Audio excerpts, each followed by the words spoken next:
Saving money feels responsible, but for millions of people, it's the exact reason they never truly get ahead.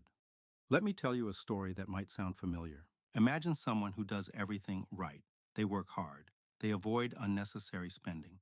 They save a little from every paycheck. They feel proud watching their savings grow. $5,000, $10,000, maybe more. But years go by, and somehow money still feels tight. Rent keeps going up. Groceries cost more. Gas costs more. Everything costs more. And even though they saved, they don't feel more free. They feel stuck. That's not because they failed. It's because saving alone was never designed to build wealth. Most people don't hoard cash because they're lazy. They do it because they're scared or stretched. According to research from the Federal Reserve's 2022 survey of consumer finances, lower wealth households hold a significantly larger share of their assets in cash-like accounts compared to higher wealth households. Why? Because when income is tight, liquidity feels like survival.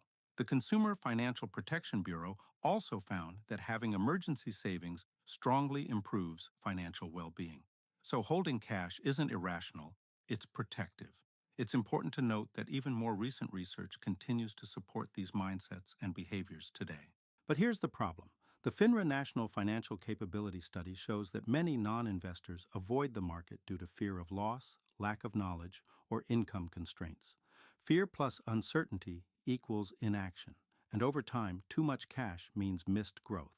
So what's the solution? Step 1. Build a 3 to 6 month emergency fund.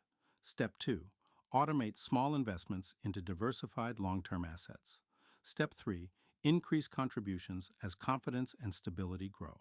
Cash is protection. Investing is progression. You need both in the right order. Lesson 1. Saving protects you.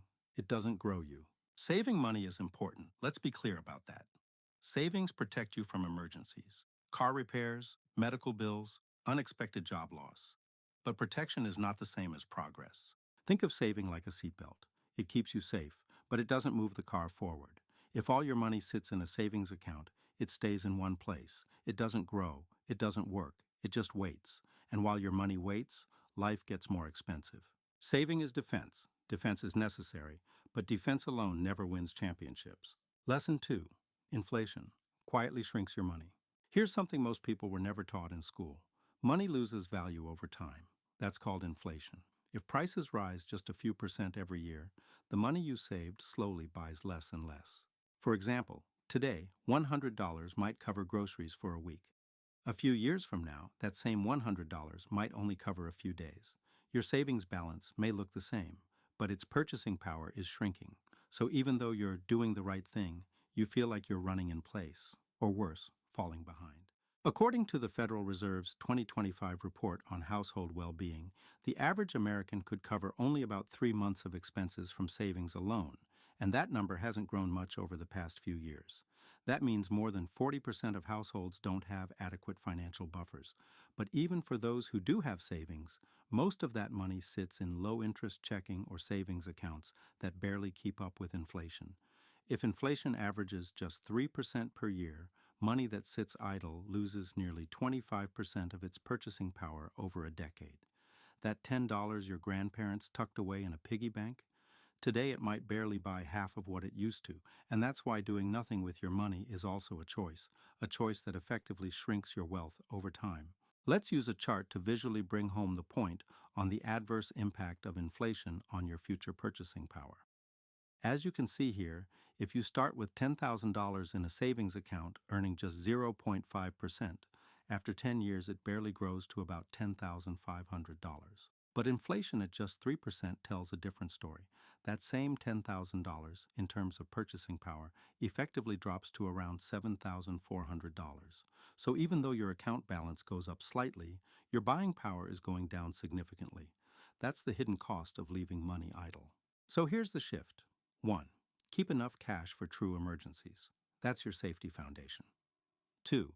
Then start putting money to work in investments that have historically outpaced inflation, like diversified index funds, retirement accounts, or even basic brokerage portfolios.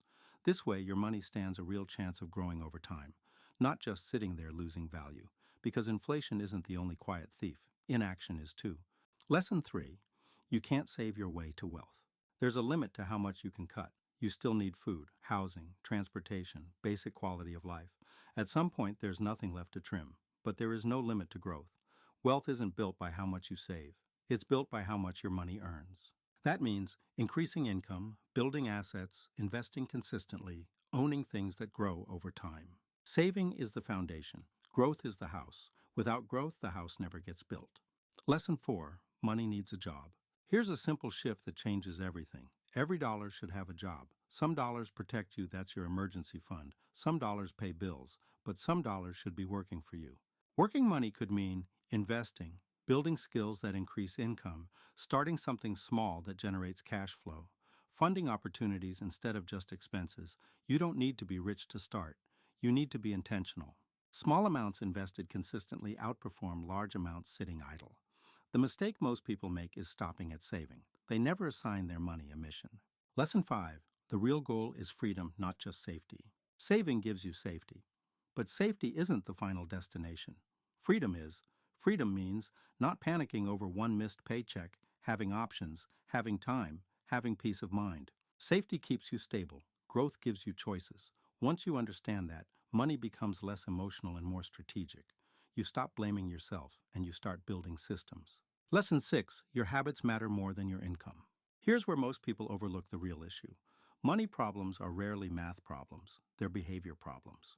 You can earn more and still feel broke. You can get raises, bonuses, side income. But if your habits don't change, your results won't either. If every raise turns into lifestyle upgrades, if investing feels scary but spending feels comfortable, if discipline disappears the moment income increases, saving won't save you. Wealth is built by identity. You have to start seeing yourself as a builder, an owner, an investor, a long-term thinker, because behavior follows belief. If you believe money is just for enjoying today, you'll spend it. If you believe money is a tool for freedom, you'll deploy it differently. The biggest upgrade isn't in your bank account, it's in your mindset. Lesson 7. Playing defense forever keeps you small. Most people stay in defensive mode for decades, cutting costs, avoiding risk, staying cautious. Defense keeps you in the game, but it doesn't win it. At some point, you must play offense. Offense means learning how investing actually works, so your money isn't just protected, it's positioned to grow indefinitely. Increasing your earning power. Owning assets instead of just paying bills. Taking calculated, educated risks. Not reckless risk, not gambling, not chasing trends, but informed action. Many people are so afraid of losing money that they guarantee they never grow it, and that's the real risk. Safety and growth are not enemies. They are partners. You protect first, then you build. That's how wealth is created. Saving money is not wrong. It's incomplete. If you stop at saving, you stay safe. If you combine saving with growth, discipline, identity, and intentional action, you build freedom. If this video helped you see money differently, hit like. It tells YouTube to show this to more people who need it. Comment GROW if no one ever explained money this way before. And subscribe for more financial education they don't teach in school. Because learning how money works shouldn't be this confusing. And now it doesn't have to be. This is Keith's Money Mindset, where we build assets, break cycles, create freedom, and I will see you in the next one. Bye for now.